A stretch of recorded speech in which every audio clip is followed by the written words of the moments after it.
Friends, my self अनु सिंह। मैंने NIT Delhi से MTech कर रखा है। तो यार ये वीडियो उन लोगों के लिए जो NIT दिल्ली में एडमिशन लेने वाले हैं, ठीक है, या प्लानिंग कर रहे हैं। तो ये उस पे वीडियो है जो मैंने और मेरे फ्रेंड्स ने काफ़ी मिस्टेक किए और बाद में रियलाइज़ हुआ कि हमें ये नहीं करनी चाहिए थी, ठीक है। तो इसको अगर ओवरकम कर रहे हो तुम लोग तो तुम्हारी कैंपस लाइफ और प्लेसमेंट्स काफ़ी स्मूथ जा सकते हैं, ठीक है। तो स्टार्ट करते हैं। तो फर्स्ट पॉइंट ये है तुम्हारा CGPA, ठीक है। मैंने पहले ही बता रखा है मिनिमम CGPA 7 रखना, मैक्सिमम जितना तुम कर सकते हो, क्योंकि तुम्हारे प्लेसमेंट के लिए बेनिफिट होगा, ठीक है। लेकिन कुछ कंपनियां ऐसी होती हैं जो CGPA नन मांगती है। इन द सेंस ये है कि CGPA कोई इंपॉर्टेंट नहीं है उनके लिए, ठीक है। इसमें सारे बच्चे एलिजिबल होते हैं, ठीक। लेकिन मैं ये भी कह रहा हूँ कि जितनी तुम CGPA इंक्रीज करोगे उतना तुम्हारे लिए प्लेसमेंट के लिए बेनिफिट होगा, ठीक है। तो सेकेंड और मोस्ट इंपॉर्टेंट पॉइंट ये है कि तुम्हें सीनियर से कनेक्शन बनाने हैं। क्योंकि वो तुम्हें नोट्स, इंटर्नशिप और प्लेसमेंट का गाइडेंस करेंगे। क्योंकि मैं इसलिए कह रहा हूँ यार, कुछ मैक्सिमम कंपनियां जो होती हैं वो प्लेसमेंट सीजन में फिर वही सेम कंपनियां जो पिछले साल आई हैं और फिर अगले साल आती हैं, ठीक है।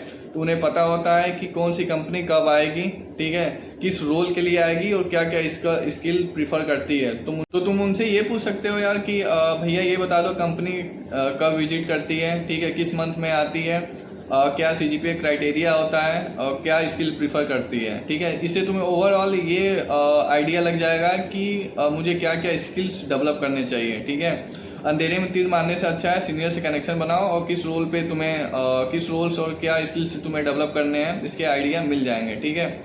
और तुम्हें यार सीनियर्स को ढूंढने पड़ेंगे, ठीक है। ऐसे नहीं है कि कोई भी सीनियर्स आ गया है और क्या चल रहा है ये वो, ऐसे सीनियर्स नहीं भाई, वो कहीं छुपे रहते हैं, ठीक है। उन्हें ढूंढना, वो अच्छे से तुम्हें गाइड करेंगे, ठीक है, ये ध्यान रखना।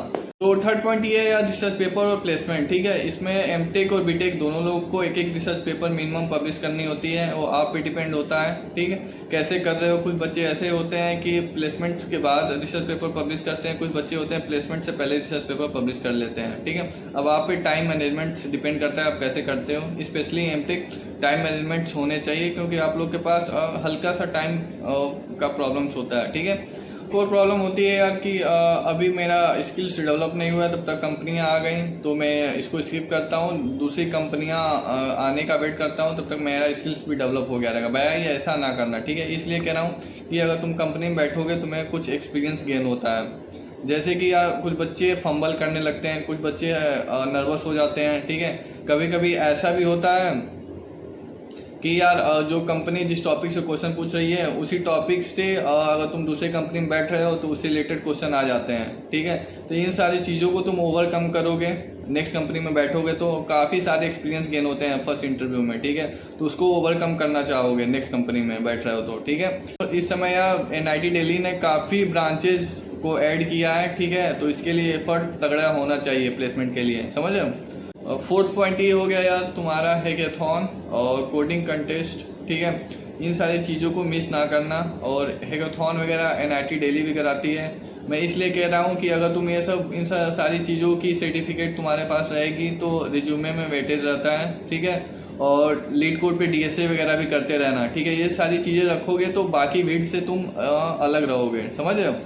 और यार क्योंकि काफ़ी कंपनियां वो भी होती हैं, वो उन्हें रिक्वायरमेंट होता है कि किस किस बच्चों ने हैकाथॉन या कोडिंग कंटेस्ट में पार्टिसिपेट किया है। अगर किया है तो सर्टिफिकेट अपलोड करनी होती है, तुम्हें एक गूगल फॉर्म आता है उसमें अपलोड करना होता है।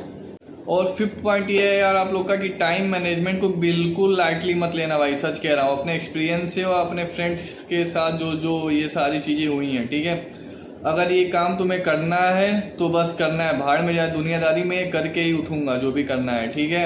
क्योंकि अगर ये तुम्हारा माइंडसेट बना लिए तो भाई काफ़ी बेनिफिट होगी, काफ़ी इंप्रूवमेंट होगा तुम्हारे अंदर, ठीक है। तो ये चीज़ें माइंडसेट में होनी चाहिए, ठीक है। तो बाय बाय। अगर कुछ डाउट हो तो कमेंट्स करना, ठीक है। मैं कोशिश करूँगा कि रिप्लाई दे दूँ, ठीक है। और कुछ कमेंट्स करने के बाद या कुछ वेट भी कर लेना कि रिप्लाई का, समझ लो, ठीक है। Bye bye.